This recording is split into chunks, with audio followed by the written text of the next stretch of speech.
Bonjour à toutes et à tous et merci à vous de participer à ce nouveau webinaire de Data Grand Est pour nos séquences des jeudis Adonnez-vous à la donnée. Aujourd'hui, nous allons avoir la présentation du service d'appui juridique de Data Grand Est ainsi qu'une revue d'actualité sur les textes européens en matière de réglementation de la donnée. Avant de démarrer, un petit rappel pour nos rendez-vous mensuels qui ont lieu tous les premiers jeudis du mois de 11 h à 12 h dans le cadre donc des jeudis Adonnez-vous à la donnée de Data Grand Est. Ces sujets sont toujours en lien avec la donnée, qu'elle soit géographique ou non géographique, et elles se déroulent en général avec votre participation pour partager vos expériences, pour partager notre culture de la donnée et favoriser le déploiement du réseau Data Grand Est à l'échelle du Grand Est. Notre prochain rendez-vous du mois d'avril est d'ores et déjà fixé au jeudi 3 avril et il traitera du référentiel national des bâtiments. Avant de poursuivre, quelques règles de bonne pratique pour un partage fluide à l'occasion de ce webinaire. Nous vous demandons de privilégier le navigateur Chrome. Et durant toute cette session, vous aurez la possibilité de poser toutes les questions qui vous tiennent à cœur. Pour cela, utilisez l'onglet « Questions » qui se situe en bas à droite de votre écran et réservez l'onglet « Chat » aux discussions. Les vidéos de ces webinaires ainsi que les présentations, vous pourrez les retrouver sur le site de Data Grand Est et également sur la chaîne YouTube de Data Grand Est. Sans plus dévoiler le programme, je suis accompagnée donc lors de cette session de François Matonnet de l'Adréal ainsi que de Bruno Irache de la société Realia qui assureront la modération pour traiter vos questions et pour les poser à nos experts. Et avec nous aujourd'hui, Maître Sherazade Aboub et Khadija Kazouz du cabinet Alérion Avocat qui nous accompagne depuis maintenant de nombreux mois pour développer le service d'appui juridique de Data Grand Est. Et je vais vous passer la parole très directement. Sherazade, Khadija, c'est à vous. Merci beaucoup Marie-Christine. Donc, nous allons vous projeter la présentation que vous allez voir apparaître à l'écran. Tout le monde la voit bien? Oui? C'est bon, oui, c'est bon. Oui, parfait. Donc, comme le rappelait Marie-Christine, bienvenue dans cette session. On va parler de plusieurs choses. On va vous présenter les 3 niveaux du service d'appui juridique, un service inédit. On va vous présenter de manière détaillée comment fonctionne une demande d'appui juridique. Et puis après, on va faire un point d'actualité juridique sur les textes européens, très rapidement, pour laisser du temps à l'échange et aux questions. On rentre directement dans le sujet. Donc, le service d'appui juridique créé par Data Grand Est et qui nous a pris plusieurs années à monter, puisque tout ça a démarré en 2023, comprend 3 niveaux de service. Un niveau d'acculturation, un centre de ressources et la fameuse demande d'appui juridique. On va simplement vous présenter à ce stade l'acculturation. L'acculturation, si on clique, est-ce que vous voyez bien mon écran, vous allez tomber sur un séminaire que l'on avait donné donc, le 28 mars 2024, peut-être que certains y ont participé. Et donc, dedans, vous avez tout le support avec tous les sujets qu'on avait abordés à l'intérieur. Donc, voilà pour le support d'acculturation. Si je reviens à mon écran, et j'espère que vous voyez toujours les slides qui défilent, on avait également, lors d'un atelier justement en juin 2023, donc au tout début du démarrage du processus, essayer de travailler au process idéal d'utilisation de ce nouveau service d'appui juridique. Et donc, ce que vous voyez à l'écran, c'est le résultat d'un atelier. Cet atelier a permis d'identifier le process que vous voyez. Donc, ça commence par un nouveau cas d'usage qui arrive dans un service métier et qui pose des questions en matière d'accès, d'échange de données. La première des choses à faire, c'est de consulter, on vous le montrera juste après, le centre de ressources juridiques, puisqu'à l'intérieur, vous avez une base de connaissances et vous avez un certain nombre de documents qui peuvent d'ores et déjà répondre à vos questions, avant même de saisir le service d'appui juridique. Vous avez des fiches pratiques, on y reviendra. Ensuite, la deuxième étape très importante, c'est de poser la question en interne, donc à l'intérieur de votre entité, à l'intérieur de votre administration, de solliciter un juriste et ou un DPO s'il y a un sujet donné à caractère personnel. Et si la réponse n'existe pas, ni dans la ressourcerie, ni en interne, alors vous pouvez aller sur la demande d'appui juridique et la déposer, on verra comment, sur la plateforme Data Grand Est. Et enfin, à l'issue, il y aura, on a beaucoup travaillé là-dessus aussi, de la capitalisation et un vrai bilan, retour d'expérience sur les différentes saisines qui pourront être faites. De manière détaillée, comment fonctionne la demande d'appui juridique Data Grand Est. Donc, dans un premier temps, on vous invite à lire la notice d'utilisation de la demande d'appui juridique. Si on s'y connecte, est-ce que vous voyez bien la notice d'utilisation à l'écran désormais? C'est bon, oui. Oui. Parfait, merci. Donc, cette notice, elle a été construite dans le cadre d'un atelier qui s'est déroulé donc en mars 2024. On a considéré qu'on allait partir au démarrage du service sur un système relativement minimaliste, parce qu'on avait eu plein d'idées. Mais comme il faut déjà commencer par quelque chose, on a mis en tout cas les critères minimaux que l'on avait déterminés ensemble de manière consensuelle lors de l'atelier. Donc, la notice, je ne vais pas vous la lire intégralement ici.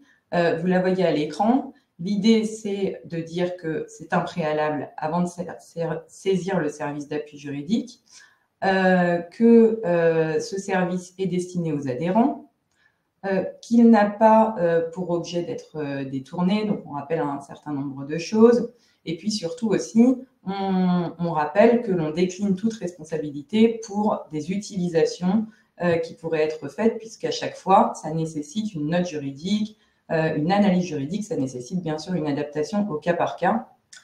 Alors, dans la notice, on a repris en fait toutes les thématiques qu'on avait abordées ensemble en atelier, la méthode de saisine, le processus pour arbitrer les demandes, les critères d'éligibilité des demandes et enfin, comment se déroule et comment on capitalise sur la prestation d'appui juridique. Donc, comment saisir le service d'appui juridique? Donc, il y a des étapes préalables, on en a parlé, il faut déjà regarder que le sujet n'est pas d'ores et déjà traité, il faut vérifier la ressourcerie. Pour saisir, il faut être un adhérent Data Grand Est et si ce n'est pas le cas, il faut obligatoirement signer, prendre connaissance de la charte et la signer. Les formalités pour saisir le service d'appui juridique, on va les voir juste après. Il y a un formulaire officiel de saisine, on va vous montrer comment on le remplit. Il faut bien évidemment que votre dossier soit le plus complet possible. Il faut que vous nous indiquiez le maximum de choses pour faire gagner du temps dans le traitement de votre demande et nous fournir le maximum d'explications sur votre situation. Sur l'arbitrage des demandes, donc une fois que vous avez saisi votre fiche de saisine, elle va être adressée au service d'appui juridique qui va accuser réception et vérifier le respect des conditions que je viens de vous rappeler juste avant. Et pour des raisons de confidentialité, seuls les avocats qui ont été mandatés par Data Grand Est auront accès à la documentation transmise pour être sûr, et ça aussi c'est des sujets qu'on avait évoqués, de préserver la confidentialité de la demande. Les critères d'éligibilité, je vous le disais, on est sur un fonctionnement pour l'instant relativement ouvert et donc les critères le sont également. On va regarder la nature de la demande, son niveau d'urgence, son niveau de complexité et puis surtout, est-ce que le sujet peut être intéressant pour d'autres adhérents? C'est l'objectif de ce service, c'est de produire des choses qui vont concerner et intéresser le maximum d'adhérents. Le déroulement, la capitalisation et la clôture. Donc, une fois qu'on a accepté votre demande, on va souvent organiser des points assez rapidement pour vérifier, préciser ou se voir transmettre des documents. On mettra à disposition des liens sécurisés, on vous donnera un délai de traitement et surtout, vous saurez, on va assurer un suivi de votre demande avec des délais, un tableau qui vous sera adressé. Et ce qui est très important à avoir à l'esprit pour l'utilisation de ce service, c'est que ce service, il a pour objectif, encore une fois, hein, de faciliter le partage et l'échange de la donnée. Et donc, c'est de la même manière que vous vous consentez à partager les réponses qui vont être fournies avec les autres adhérents, et bien sûr, dans le respect à la fois des principes de la charte Data Grand Est, mais aussi des principes de confidentialité. Donc, on verra que les documents seront préalablement anonymisés et ou synthétisés selon la sensibilité du sujet. Mais l'objectif, c'est de mettre à disposition ces documents sur la plateforme et à destination de tous. Voilà pour la présentation de la notice. Je vais revenir sur les slides. Est-ce que vous les voyez toujours? C'est bon, oui, vas-y. Oui. C'est bon, merci. Donc, pour vous présenter le service, on s'est dit qu'il fallait prendre des exemples très concrets et pas simplement vous montrer la fiche de saisine. Donc, on a retenu 3 types de cas d'usage qui pourraient correspondre aux typologies de saisine que l'on pourrait avoir. Donc, le premier cas d'usage, c'est pour voir ensemble comment un cas d'usage va être jugé non éligible au service de demande d'appui. Un deuxième cas d'usage qui est éligible, mais dont la réponse est d'ores et déjà disponible dans les ressources. Et un cas d'usage totalement éligible auquel il va être apporté une réponse. Un exemple de cas d'usage non éligible, je sais que certains vont peut-être rigoler, mais en tout cas, on s'est dit qu'il fallait vous le préciser. Un exemple de cas d'usage qui est le suivant. Mon EPCI, membre de Data Grand Est, souhaite passer un marché portant sur la conception et le déploiement d'un hyperviseur de données urbaines sur mon territoire. Et donc, la demande, c'est « J'aurais besoin de disposer des documents suivants, règlement de consultation, CCAP, programme fonctionnel notamment. » Alors, cette demande, forcément, elle n'est pas éligible. Pourquoi? Parce que le service d'appui juridique n'est pas une AMO, n'a pas pour objectif de mettre à disposition des AMO non plus. Vous vous rendez compte de l'ampleur de la demande. Là, c'est la passation d'un marché, c'est beaucoup de documents. Une passation de marché, c'est aussi une procédure derrière, c'est des négociations. C'est quelque chose qui est trop lourd pour le service d'appui juridique. Et ça aussi, on l'avait identifié en atelier. L'idée, c'est de pouvoir répondre au maximum de demandes plutôt sur des sujets d'accès et d'échange des données, et pas de s'occuper d'un projet en tant que tel. Le cas d'usage numéro 2 est le suivant. Mon administration, membre de Data Grand Est, souhaite développer des projets innovants. Elle souhaite mobiliser l'écosystème local afin de créer de la valeur autour de ces données, sujet d'actualité. En conséquence, je souhaite disposer d'un modèle de règlement d'appel à projet visant à identifier des entreprises ayant développé des solutions technologiques s'appuyant sur des données que mon administration pourrait mettre à disposition. Peut-être que certains d'entre vous l'ont déjà fait. Il me faudrait également des clauses data à intégrer dans les contrats de mon administration. Alors, ce cas d'usage, il est certes très intéressant, mais il est déjà présent dans la ressourcerie. Ça me permet de vous présenter la ressourcerie. Est-ce que vous la voyez bien à l'écran? Navré de demander, mais... C'est toujours bon, continue. C'est bon, merci François. Donc la ressourcerie, c'est encore une fois, c'est une première étape. On va la compléter. D'autres ressourceries sont en cours de développement par ailleurs. Donc on va continuer de l'alimenter, on va continuer de la modifier. Mais en l'état, voilà ce que vous avez sur le site. Plusieurs éléments sont mis à disposition. Vous avez des thématiques. On a essayé de classer les choses. Donc gestion des données territoriales, guide pour les contrats efficaces pour le développement local, la gestion des données. Et là, à chaque fois, vous avez des fiches, des guides. Bref, je ne vais pas vous faire tout l'inventaire. Je vous laisse le découvrir par vous-même. Mais en tout cas, pour revenir sur notre cas d'usage numéro 2, le modèle de règlement d'appel à projet, il est ici. Et quand vous cliquez, vous tombez sur un modèle de règlement d'appel à projet qu'on a estimé correspondre au développement, donc c'est celui de Rennes qui était disponible en ligne, qui correspond à ça. Et pour l'autre sujet des clauses data, vous aurez très prochainement les clauses data Grand Est chargées à jour qui seront également mises ici. Donc, ce cas d'usage pour vous montrer que c'était déjà présent dans notre ressourcerie. Si on revient sur la présentation, je passe au cas d'usage numéro 3. Voilà. Donc, le cas d'usage numéro 3, c'est le suivant. Ma petite structure agricole, via la Chambre régionale d'agriculture qui est membre de Data Grand Est, ce que n'est pas la petite structure agricole, souhaite saisir le service de demande d'appui juridique concernant l'accès à des données nécessaires à mon exploitation agricole, données météorologiques, données cartographiques et données des sols. Étant précisé qu'il semblerait que certaines de ces données puissent revêtir la caractéristique de données à caractère personnel. Comment puis-je accéder à ces données en respectant le cadre légal en vigueur?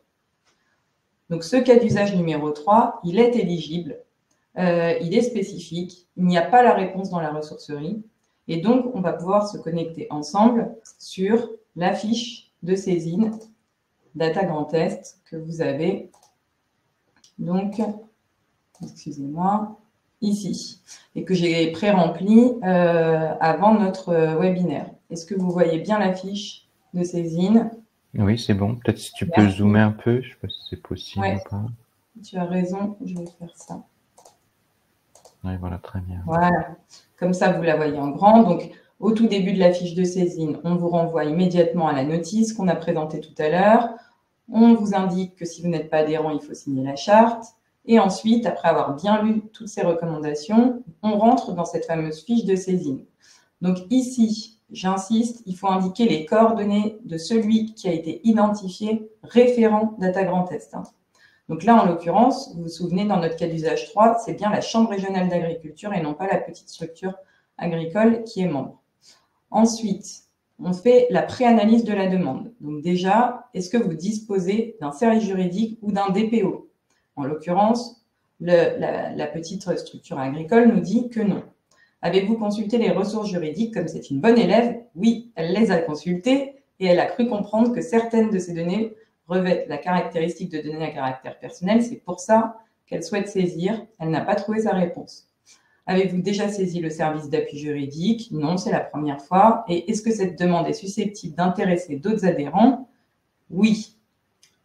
Ensuite, c'est ici que vous allez exposer de la manière la plus, on vous a laissé le plus de place possible, vous pouvez y aller sur les détails de votre demande.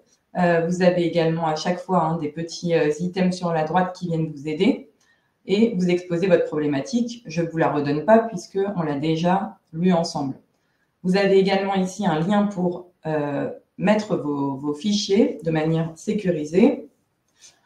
Ensuite, quelques questions supplémentaires. Est-ce que votre situation nécessite l'intervention d'un juge? Non. Est-ce qu'une juridiction a été saisie? Non plus. Un juge a-t-il été saisi de l'affaire? Non. Et la question a-t-elle déjà été jugée? Non.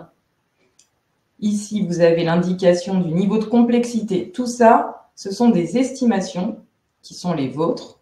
Et ensuite, le service d'appui juridique va venir, lui aussi, faire sa propre estimation. Mais on vous demande déjà comme ça, en première approche, de nous dire si vous estimez que c'est simple et complexe. Donc là, on a indiqué complexe compte tenu du caractère sensible des données. Organisation de la mission d'appui juridique, on vous laisse la possibilité de solliciter ou non des réunions de cadrage, réunions intermédiaires, réunions de restitution. On laisse aussi la possibilité de mettre une échéance. Encore une fois, c'est du prévisionnel, tout ça va être soumis ensuite à arbitrage, mais si vous avez une échéance, il faut le préciser, sachant qu'on est au début de l'utilisation de ce service et que bien évidemment, si vous nous mettez une semaine, ça va être un peu compliqué. Donc là, j'ai fait exprès, je vous ai mis une date un peu plus longue. Et là, on clique sur soumettre. Donc, la demande va partir du côté du SAJ. Elle a été enregistrée. Vous avez votre accusé-réception et aussi un accusé-réception par mail. Voilà pour la fiche de saisine. Et on est dans les temps, ce qui nous laisse la possibilité, je vais arrêter le partage, de prendre quelques questions avant de passer à l'actualité juridique.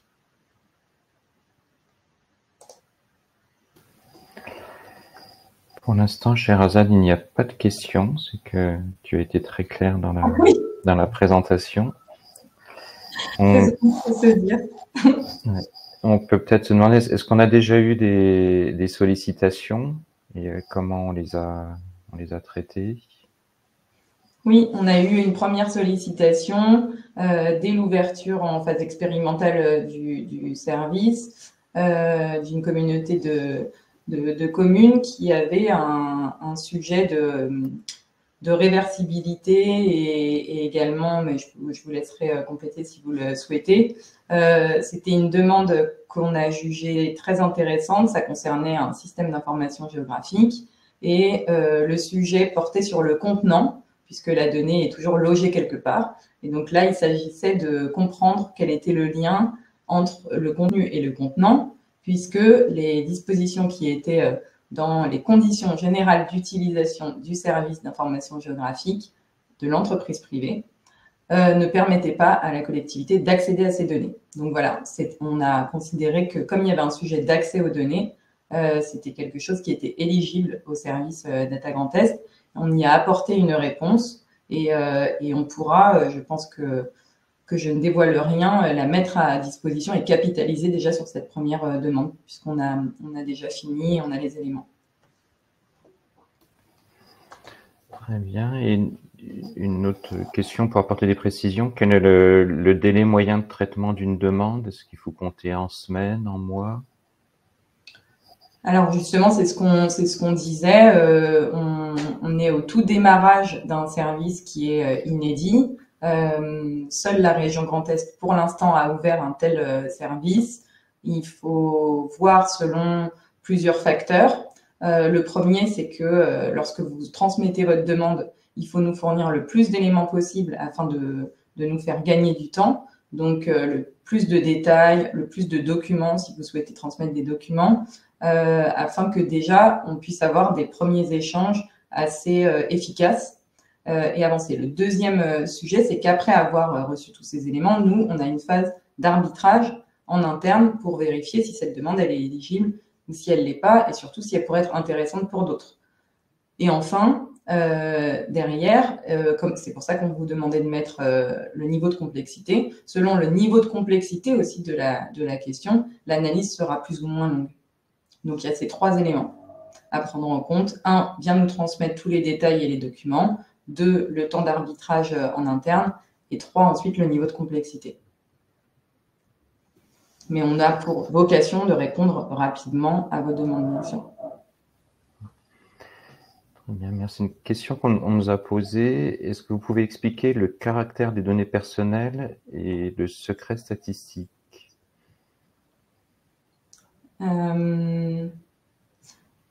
Si on peut expliquer, alors bon, l'idée c'est pas de faire forcément un cours de droit sur les données personnelles ou les données statistiques. Un webinaire sur le sujet, mais oui. Mais en tout cas, effectivement, ces données relèvent des données sensibles désormais depuis la loi SREN. Donc elles font l'objet d'une protection renforcée, ce qui implique d'avoir une approche un peu systémique, c'est ce qu'on vous disait aussi dans la présentation du service. Il faut souvent que vous consultiez votre DPO avant de nous saisir. S'il y a une question, en tout cas, de données à caractère personnel, j'insiste, parce que ce sont eux, au sein de votre entité, qui sont en charge de la protection des données personnelles. Et si la question est plus complexe et qu'effectivement votre DPO ne parvient pas à la résoudre, vous pouvez nous la soumettre. Sachant que on n'a pas le même niveau de sensibilité entre des données personnelles et un secret des affaires, secret statistique. C'est pour autant des réglementations qui imposent aux administrations de ne pas transmettre des données publiques qui contiendraient des données personnelles ou des données couvertes par du secret. J'ai essayé de faire une réponse un peu large, mais si vous voulez la préciser, n'hésitez pas, si vous voulez préciser votre question. Très bien, merci. Une autre question qui demande sur qui s'appuie ce service. Est-ce que c'est totalement interne à la région Grand Est? Je peux peut-être répondre du coup pour cette partie-là. Donc c'est un service qui est proposé par Data Grand Est, donc qui est copiloté État-région. Et effectivement, les ressources, donc on a co-construit tout ce service avec un groupe de travail pour lequel certains d'entre vous faisaient partie. Après, le traitement des demandes, donc c'est géré en interne à Data Grand Est, donc État-région. Et on transfère les questions qu'il peut y avoir dans la saisine auprès du cabinet Alerion, donc avec Sherazade Aboub et Khadija Kazouz, qui peuvent, elles, analyser les demandes et y répondre. Donc, c'est pas entièrement internalisé, on n'a pas d'avocats en interne à l'État ou à la région pour ce service. Et donc, c'est pour ça qu'on travaille avec le cabinet Alerion pour apporter les réponses à les questions ou saisines.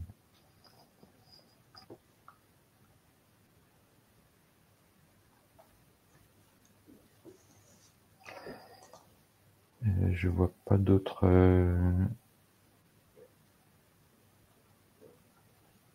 questions. Ah si, attendez. Est-ce que vous avez déjà eu des questions sur la base de traitement des DCP, mission d'intérêt public?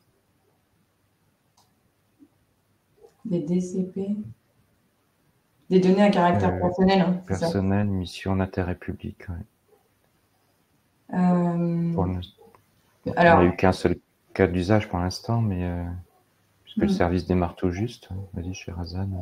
Non, mais en plus, je ne sais pas ce qui est sous-entendu. C'est toujours le problème avec les questions. Hein, donc, encore une fois, n'hésitez pas à compléter, Madame Daza, si vous le souhaitez. Je ne sais pas si vous êtes en train de penser à l'altruisme en matière de données, hein, le fait de réutiliser à des fins d'intérêt général les données à caractère personnel.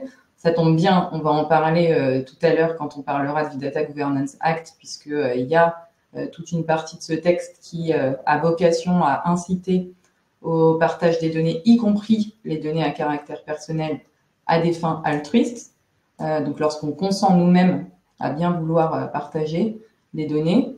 Mais ce qu'il faut en tout cas garder à l'esprit pour ce service, encore une fois, c'est une chance, une opportunité pour les structures membres de Data Grand Est de bénéficier lorsque, et c'est pas pour rien qu'il a été créé, hein, lorsque un sujet juridique peut être bloquant pour votre projet, le but, c'est d'arriver à retirer ce frein et à vous permettre de réaliser votre projet et ou votre échange et partage de données et ou d'ailleurs de vous permettre d'accéder tout court parfois à des données auxquelles vous ne pouvez pas accéder. Donc, le but de ce service, c'est de vous donner des arguments aussi très concrets pour vous permettre sur le terrain d'aller récupérer des éléments qui ont de la valeur, hein, pour vous, voire parfois des éléments dont vous êtes propriétaire. Donc ça, on en avait beaucoup parlé en séminaire d'acculturation. Il ne faut pas hésiter à utiliser ce service pour vous débloquer, parce qu'encore une fois, le sujet juridique des données publiques, et c'est pour ça que Data Grand Est en a fait aussi un élément de sa plateforme, est aujourd'hui reconnu comme un des éléments bloquants à l'échange et au partage de données. C'est parce qu'il y a malheureusement parfois pas assez de connaissances chez vos interlocuteurs, privés comme publics, que ça constitue malheureusement des freins à l'échange et au partage. Donc, vous inquiétez pas, peu importe le niveau de sensibilité de la donnée, on sera en mesure de pouvoir répondre à vos questions ou au moins de donner de premiers éléments d'analyse. Très bien. Benoît a complété sa question là par rapport aux données personnelles et secrets statistiques. En reprenant l'exemple du cas d'usage numéro 3 via la Chambre régionale d'agriculture, est-ce que le questionnement lié aux données personnelles est-il lié au secret statistique, c'est-à-dire le risque d'avoir des données à faible nombre? Ah, d'accord. Ok. Alors, dans ce cas d'usage-là, qui est un cas d'usage fictif sur la base d'une question réelle, donc la question qui nous a été réellement posée et qui avait l'air d'inquiéter, c'était qu'en recoupant les données cartographiques, on puisse assez rapidement en fait accéder à des données personnelles d'exploitation agricole. Et donc, cette petite structure agricole se posait la question de savoir si elle pouvait, alors qu'il y avait potentiellement des données à caractère personnel qui lui seraient transmises, en bénéficier. Mais à aucun moment il était question du secret statistique dans ce cas d'usage-là, en tout cas. C'est que, vous le savez, la notion de données à caractère personnel, dans son appréhension dans la loi informatique et liberté, dans le RGPD, elle est très large parce que son but, c'est justement de viser des données qui sont directement ou indirectement constitutives d'une donnée à caractère personnel. Et ce cas d'usage-là, c'est vraiment ça, en fait. C'est que c'est des données qui, de manière indirecte, ne sont pas des données à caractère personnel, mais peuvent le devenir. Et donc, d'où l'inquiétude de cet exploitant qui ne souhaite pas collecter des données à caractère personnel qui ont un niveau de sensibilité. Très bien. On a ensuite une question alors, qui est liée au fonctionnement interne de la région. Je vois que Marie-Christine est en train de répondre. Peut-être que si tu veux répondre à la question qui est, est-ce qu'il y a une procédure interne au sein de la structure? Est-ce qu'il y a une centralisation? Est-ce que la saisine peut être individuelle? Oui, alors effectivement, j'aurais tendance à dire que le circuit est le même pour les services de la région que pour toute autre institution qui souhaite solliciter ou qui a une question relative en fait à la réglementation de la donnée. Donc première étape, il faut de toute façon que la question soit en lien avec la donnée.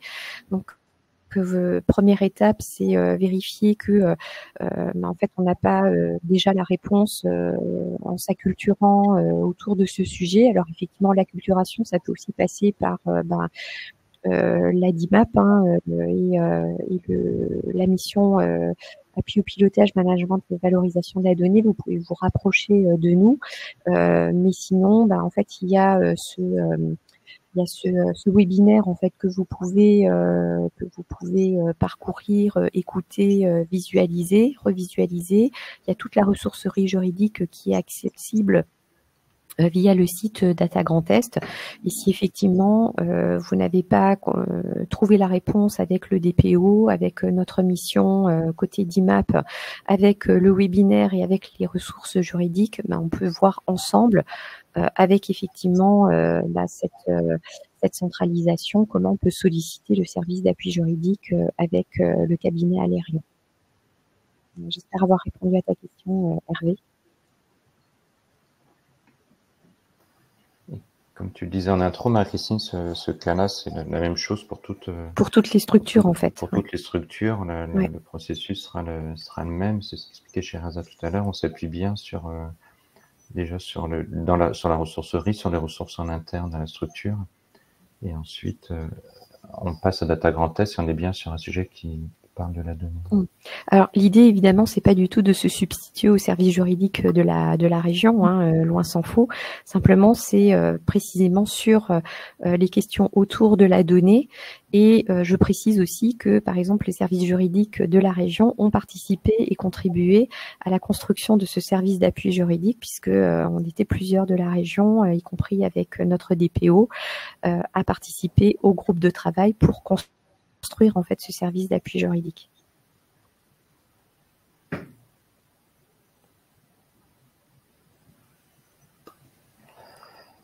Très bien. Je vois pas d'autres questions pour l'instant, hormis un intérêt pour la suite de l'actualité juridique. Du coup, on peut peut-être démarrer cette partie-là et puis du coup, il nous reste une petite demi-heure, ce qui nous permettra de passer un peu de temps dessus et puis de pouvoir répondre aux questions avec ces nouvelles directives et actualités. Oui, c'est noté. Alors, excusez-moi, voilà. Je partage. Excusez-moi. Donc, vous allez voir la suite que vous voyez désormais à l'écran.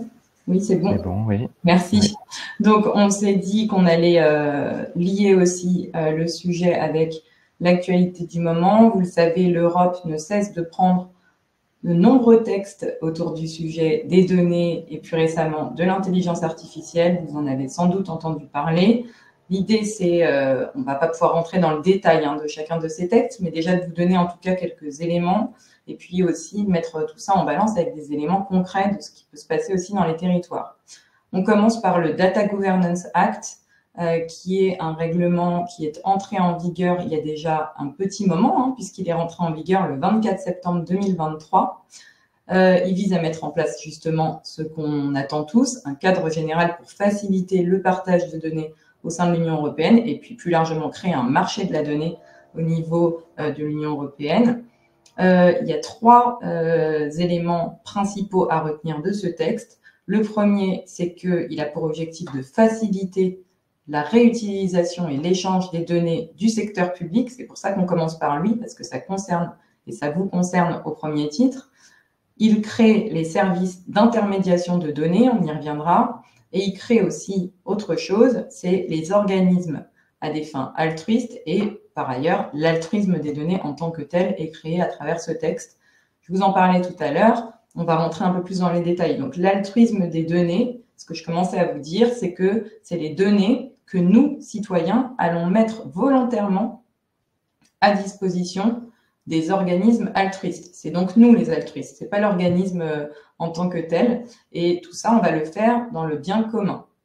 Exemple, pour mes données de consommation d'électricité, aujourd'hui, Enedis ne peut pas les transmettre à quelqu'un d'autre tant qu'il n'a pas recueilli notre consentement. Bon, peut-être qu'à terme, c'est nous-mêmes qui allons, via une application, autoriser un certain nombre d'autres entités à utiliser cette donnée de consommation électrique pour améliorer globalement la gestion des ressources dans mon immeuble, par exemple.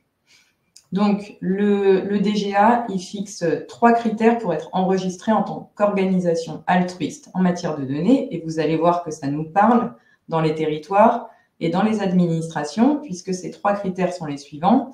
Être une entité constituée pour poursuivre des finalités d'intérêt général, ça tombe bien, c'est l'objectif d'une administration. Opérer dans un but non lucratif et être indépendante de toute entité poursuivant un but lucratif. C'est ce qui est possible de faire lorsqu'on crée un GIP, une SEM, enfin autre chose. Et 3e critère, mener des activités liées à l'altruisme en matière de données par l'intermédiaire d'une structure juridiquement indépendante. Donc, voilà les 3 critères de l'organisme altruiste. Très concrètement, comment ça se passe d'un point de vue légal en France? Il va falloir qu'on s'approprie ce texte. Les 3 textes que je vais vous présenter, c'est des règlements. Pour rappel, un règlement, c'est des faits directs. Donc, on n'a pas besoin d'une loi pour transposer. C'est pour les directives qu'on doit transposer. Pour les règlements, ils s'appliquent directement dans notre ordonnancement juridique. C'est pour ça que la loi SREN, elle n'a pas transposé le DGA, elle est venue préciser qui allaient être les organismes chez nous, qui allaient justement surveiller, organiser, enregistrer ces nouvelles organisations. Donc la loi SREN, elle désigne l'ARCEP pour gérer les intermédiaires de données et elle désigne la CNIL pour gérer les organisations altruistes en matière de données. Pourquoi la CNIL? Parce que ça traite des données à caractère personnel. Ce qui est important, c'est de se dire concrètement qu'est-ce qui se passe, qu'est-ce que ça fait, est-ce que ça a pris. Pour l'instant, le texte n'a pas vraiment pris, puisque le DGA, ça fait déjà 1 an et demi, même bientôt 2 ans qu'il est en application. Et il n'y a pas d'organisme altruiste en France. D'ailleurs, à l'échelle européenne, il y a un seul organisme qui s'est enregistré comme organisme altruiste et il est en Espagne. Donc, c'est pour vous dire que le succès autour des organismes altruistes n'est pas encore au rendez-vous. Ça ne veut pas dire pour autant qu'on ne pense pas que ce soit une bonne chose. Pourquoi? Parce qu'on a déjà commencé à y réfléchir. Bien avant ce texte-là, en France, plusieurs entités régionales, métropolitaines et même nationales ont créé d'ores et déjà des structures qui se rapprochent de ce que veut être l'organisme altruiste. En tout cas, selon notre lecture. C'est le cas d'Equitia, c'est le cas du TUBA, c'est le cas au niveau national du Health Data Hub qui gère tous nos données de santé, qui est un GIP, qui s'est autoproclamé tiers de confiance sur les données de santé. Mais il y a aussi d'autres initiatives qui ne prennent pas forcément la forme d'une structure, mais qui sont des initiatives qui ont dans leur ADN, dans leurs valeurs, un certain nombre des éléments qu'on peut retrouver dans le Data Governance Act. Data Grand Est au premier titre, bien sûr, mais pas que. Il y a d'autres territoires aussi qui mettent en place des choses. C'est le cas du Data Lab normand, c'est le cas du Climate Data Hub de la région Centre-Val de Loire, c'est le cas aussi de Rudy et bientôt de City Orchestra à Rennes. Bref, on ne va pas tous les lister, mais tout le monde est en train de réfléchir à la création d'organisations dans lesquelles on va échanger, partager de la donnée en confiance et en respectant un certain nombre de principes qui correspondent à nos valeurs. On a ensuite un autre sujet, c'est le sujet des data space, qui là aussi rejoint un peu aussi les préoccupations du Data Governance Act. Certains d'entre vous sont peut-être déjà membres de data space. L'idée du data space, c'est de rassembler les infrastructures de données de différents partenaires, de partager des informations de manière interopérable, sécurisée et standardisée, avec des normes claires. Et souvent, les data spaces se créent dans des secteurs aussi, vous avez dû le voir. On a des intermédiaires de données, là, pour le coup, qui sont vraiment affichés comme tels, mais j'ai envie de dire, ça nous concerne moins directement, secteur public, donc je passe rapidement là-dessus.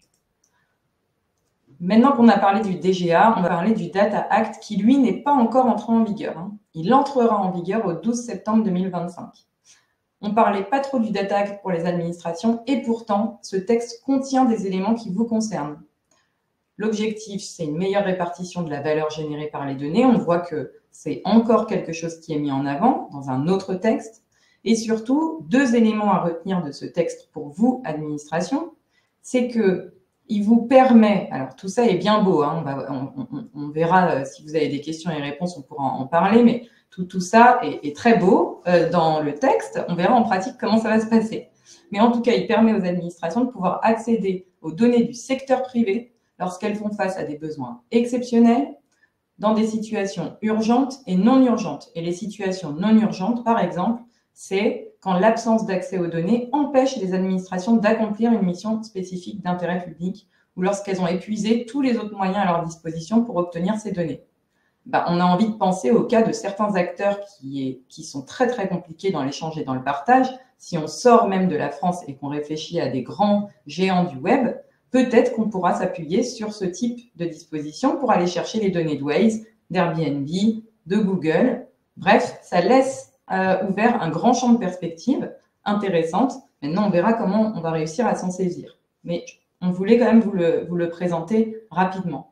Et pour finir sur ce gros paquet qui est le règlement relatif à l'intelligence artificielle. On sort tout juste du sommet sur l'IA, donc vous en avez entendu parler, la presse généraliste s'est emparée du sujet de l'IA. Et ça y est, le règlement, lui, est entré en vigueur depuis l'été dernier. Et déjà, des dispositions s'appliquent depuis février. On va y revenir. L'objectif de ce règlement, c'est un règlement quand même qui a des visées géopolitiques, puisque l'Europe a décidé de se positionner, en tout cas fortement, comme un régulateur de l'IA et surtout d'une IA de confiance. Ce règlement ne définit pas en tant que tel ce qu'est l'IA, puisque vous le savez, il n'y a pas de consensus dans la communauté scientifique, à tel point que vous entendrez souvent, mais ça, c'est pas de l'IA, ça, c'est de l'IA. Bref, le règlement a décidé de définir ce qu'est un système d'intelligence artificielle. Accrochez-vous, c'est long. Il s'agit d'un système automatisé qui est conçu pour fonctionner à différents niveaux d'autonomie et peut faire preuve d'une capacité d'adaptation après son déploiement et qui, pour des objectifs explicites ou implicites, déduit à partir d'entrées qu'il reçoit la manière de générer des sorties. Vous avez vu, c'est long puisque c'est une définition de consensus. Il y a eu beaucoup de lobbying. Ça définit donc ce qu'est un outil, un système d'intelligence artificielle. Et donc, je vous le disais, ce règlement, il a bien évidemment une portée géopolitique très forte, mais il a aussi pour objectif de créer de la valeur en Europe autour des données et surtout de favoriser les entreprises européennes. Il a une vocation aussi extraterritoriale. Il s'applique aux entreprises étrangères. Dans l'objectif de favoriser l'innovation, renforcer la confiance des technologies de l'IA en Europe et d'harmoniser toutes les réglementations des États membres sur l'IA, puisque, je sais, je radote, mais de nouveau, il s'agit d'un règlement. Donc, il est d'effet direct et tout le monde est censé appliquer de la même manière les règles de ce règlement en Europe. Alors, qu'est-ce qu'il contient? On ne va pas pouvoir trop rentrer à ce stade dans les détails, mais c'est important de s'arrêter sur le contenu de ce règlement. Déjà, avant de vous l'expliquer, insister sur le fait que l'IA Act ne crée pas de nouveaux droits. Ça n'est pas du tout le RGPD. Le RGPD crée des droits spécifiques pour nous, citoyens. Le règlement IA Act, il a pour objectif d'avoir une approche par les risques. C'est vraiment comme quand on parle cybersécurité. L'objectif, c'est pas de se préoccuper de la technologie en tant que telle, c'est de se préoccuper de ses effets. Et donc, ce que vient cadrer l'Union européenne, c'est le risque que peut produire ce règlement. Et donc, ce règlement, il a pour objectif de définir des catégories de risques. Vous avez peut-être tous vu un peu cette pyramide de risques, même si moi, j'aime pas trop ce terme de pyramide, parce que finalement, l'IA Act, il considère qu'il y a un risque le plus élevé, c'est le risque inacceptable, et c'est ce risque-là qui est entré en vigueur il y a quelques semaines. Donc, les IA à risque inacceptable, depuis février, sont interdites sur le territoire européen. Et c'est exemple très concret, c'est le cas de la surveillance de masse qu'on se refuse de pratiquer en Europe. Ça, c'est une IA inacceptable pour la Commission européenne et on ne peut pas en faire depuis février dernier. Aucun État membre ne peut en faire. Ensuite, on a le risque élevé, le risque limité et aussi le risque minimal ou nul. Un exemple très concret que nous donne l'Europe, c'est le chatbot, par exemple. C'est un risque minimal ou nul, il y a 0 sujet là-dessus. Donc, on le classe tout en bas de notre pyramide. Et donc, en fonction de ces niveaux de risque, pour chacun de ces niveaux de risque, l'Europe applique des obligations qui correspondent. Alors, bien sûr, vous vous doutez bien que plus le risque est élevé, plus les obligations sont fortes à la charge des fournisseurs d'IA. Mais c'est comme ça, en tout cas, qu'a été pensé le règlement pour le mettre en œuvre. Et donc, l'obligation, ça, c'est un deuxième élément sur lequel j'insiste. Le premier, c'était que c'était une approche par les risques. Le deuxième, c'est que pour vous, administration, en réalité, dans un premier temps, et très concrètement, ce qui va se passer sur le terrain, c'est que vous allez être sollicité, sursollicité par des entreprises privées, pas forcément des méchantes entreprises, mais qui ont des outils d'IA et qui ont prévu de recourir à l'IA pour mieux exécuter le service public. Donc, la charge de toutes ces obligations va, dans la majeure partie du temps, porter sur l'entreprise privée en charge d'exécuter le service public. C'est elle qui va être soit fournisseur, soit qui aura, en tout cas dans ses sous-traitants, des fournisseurs de SIA, et donc c'est elle qui devra se mettre en conformité. Et dans des cas plus rares, parce qu'on sait que c'est encore rare, on a les chiffres, les collectivités vont décider elles-mêmes de bâtir de leurs propres mains, avec leurs propres moyens, des systèmes d'IA. Et dans ce cas-là, effectivement, la collectivité sera elle-même soumise au respect des obligations du règlement IA Act. Et enfin, pour finir, l'IA Act prévoit la création de structures de surveillance et des sanctions pour garantir son respect. Voilà pour une visée très synthétique du texte. Et moi, je voulais juste m'arrêter pour finir sur un élément, puisque l'IA, en tant que telle, et encore plus depuis, dans un temps record, l'IA générative, qui a apparu désormais comme une évidence, mais qui n'existait pas auparavant, va nous amener à repenser un certain nombre de sujets en droit. Ça nous laisse des pistes de futurs séminaires en 2026 au sein de Data Grand Est pour creuser ensemble ces sujets, puisque le fameux SIA, ce système d'intelligence artificielle, n'a pas, contrairement à ce que certains veulent prôner, de personnalité juridique. Une IA, ça n'est pas une personne. Donc, il va bien falloir trouver un responsable pour tout ça. Le deuxième sujet, c'est la sécurité informatique et la cybersécurité. Plus on a d'interactions, plus on va collecter de données et ces systèmes en ont besoin, plus ça va poser des questions de sécurité informatique et de cybersécurité. On a également un sujet d'interopérabilité à l'intérieur du système d'intelligence artificielle. Déjà qu'on l'a sur une simple plateforme de données, imaginez sur un système d'IA générative. Le droit des données, bien sûr, parce que sans data, il n'y a pas d'IA, vous le savez. Le droit de la commande publique, puisque je l'ai dit tout à l'heure, vous allez vous retrouver dans des situations où vous n'allez pas forcément acheter de l'IA, mais de l'IA va être incorporée au service public. Puis vous aurez des situations où vous voulez acheter de l'IA, et là, il va falloir s'armer de courage avec des contrats qui correspondent et qui sont équilibrés avec l'état du marché. Le droit de la responsabilité, puisqu'il va vraiment falloir cette fois-ci se pencher sérieusement sur le sujet de la responsabilité des différentes entreprises qui interviennent dans la chaîne de l'IA. Et vous le savez qu'elles peuvent être nombreuses. Le droit de la propriété intellectuelle, puisque à l'intérieur d'un SIA, on a plein de sous-briques telles que les logiciels, les bases de données, les codes sources, etc., etc. Donc, comment on encadre tout ça? Et bien sûr, pour finir, le droit de la protection des données à caractère personnel, parce qu'on sait que ces IAG en ont besoin et sont très consommatrices de données à caractère personnel.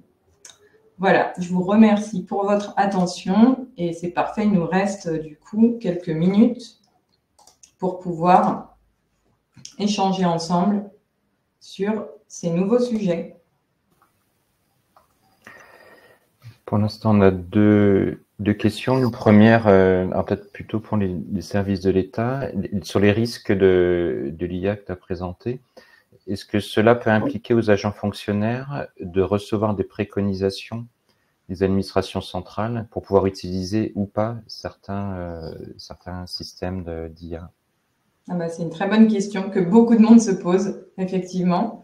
Moi, je dis souvent, il va falloir qu'on fasse de l'IA Act à la française, parce que vous avez vu la particularité de cette situation, c'est que on a un règlement qui nous vient de l'Europe et qui s'impose dans notre ordonnancement juridique, sans même que nous-mêmes, on ait de lois, de véritables lois qui régulent l'IA. Donc, entre l'absence de loi, et c'est inédit comme situation, l'absence de loi française et le règlement, pour moi, il y a un gap qu'il va falloir combler, pas forcément avec des textes. Je pense pas que les textes soient une baguette magique, mais par contre avec de la pédagogie, des moyens d'acculturer, des guides et sans doute même des petits kits de survie sur les bonnes questions et les bonnes pratiques à avoir autour de l'IA.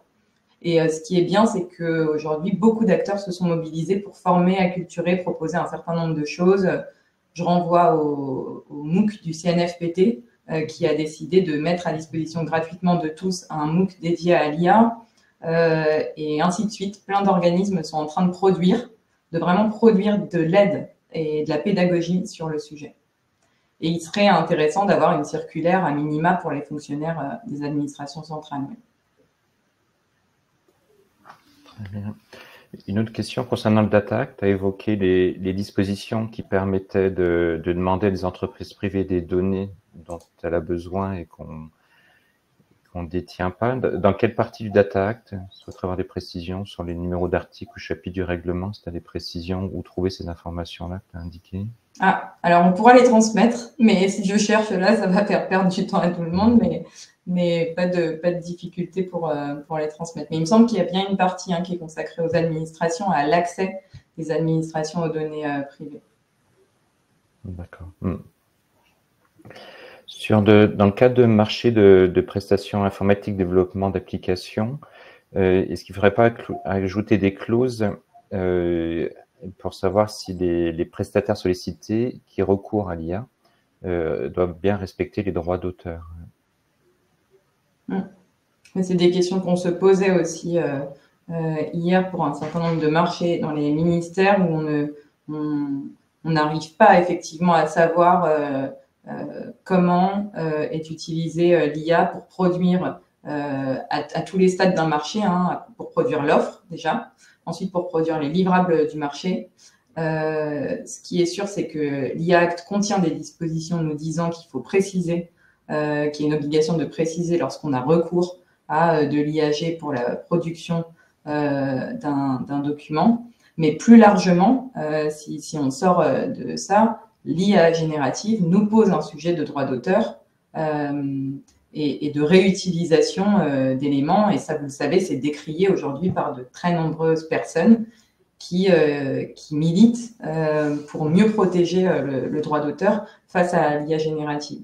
Et c'est pour ça que je dis souvent, un texte, c'est très bien, mais moi, je pense qu'on va avoir des contentieux et le positionnement du juge va nous aider aussi dans notre pratique du quotidien, y compris d'autres instances des régulations.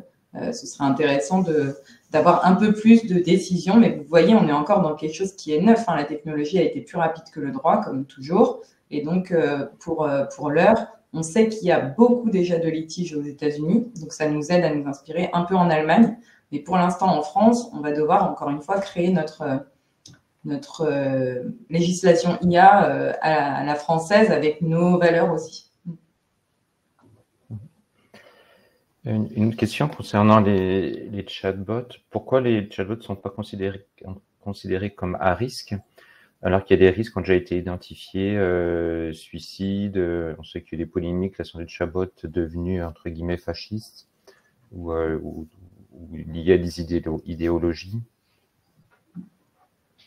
C'est le consensus qui est ressorti, en tout cas des discussions préalables à l'adoption de l'IA Act parce qu'il fallait mettre des exemples concrets pour expliquer un peu. Et ce qui est ressorti de nombreux experts et professeurs de droit, c'était qu'en tout cas, sur le chatbot, ça ne veut pas dire que le chatbot en tant que tel, en fait, c'est toute la particularité d'une IA, c'est qu'une IA, elle évolue. Et donc, on peut très bien, et ça va être une des complexités de l'application de l'IA Act, qualifier à un instant T une IA comme étant une IA à très faible risque, et pour autant, au regard de son évolution, considérer que, en fonction des biais qui vont être générés par cette IA et par les données qui y sont, elle peut devenir progressivement et changer de catégorie. Mais en tout cas, c'est pas moi qui ai pris cette décision de donner cet exemple, et je suis d'accord avec votre réaction. Il faut veiller quand même à... C'est toute la particularité de l'IA. Il faut continuer de la surveiller tout au long de son existence, ce qui va, en pratique, être quand même compliqué pour ce sujet de mise en conformité.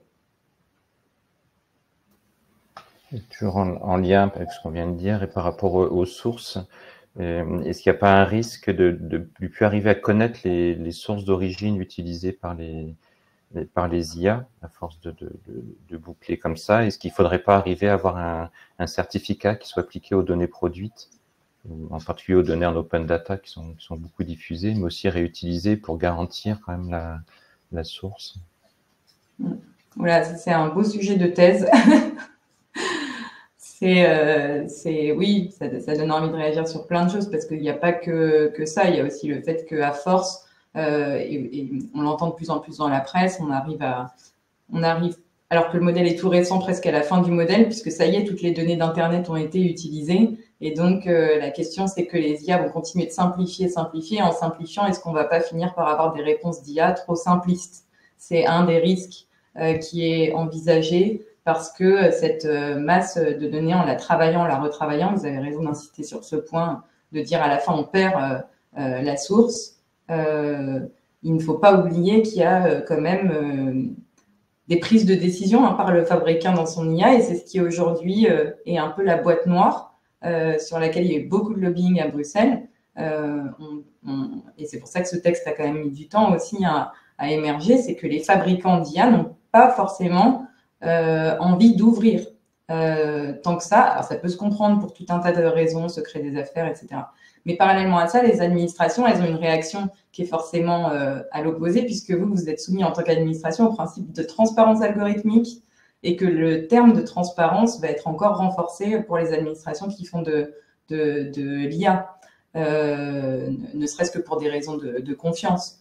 Donc vous êtes soumis à des obligations, et vous avez à l'esprit ces obligations très fortes. Il faut savoir que le fabricant d'IA, rentrer dans son système, lui demander de citer ses sources, lui demander de ci, lui demander ça, ça fait partie aussi de la manière dont il a bâti son modèle économique à un moment donné. Donc ça va donner lieu à des négociations assez dures, et à des jurisprudences aussi. Donc oui, vous avez raison, ce point-là est très intéressant. Très bien, merci. Je prends une dernière question qui a été écrite avant de s'arrêter. Pourquoi les autorités publiques ne seraient pas considérées par défaut comme altruistes? Et pourquoi faut-il qu'elles se déclarent? J'adore aussi. On finit vraiment sur les questions. Vous êtes monté progressivement. Je suis tout à fait d'accord. Pour moi, vous l'avez vu, c'est pour ça que j'insistais sur les 3 critères en disant vraiment ça nous parle dans le secteur des administrations, parce que c'est ce qu'on fait au quotidien.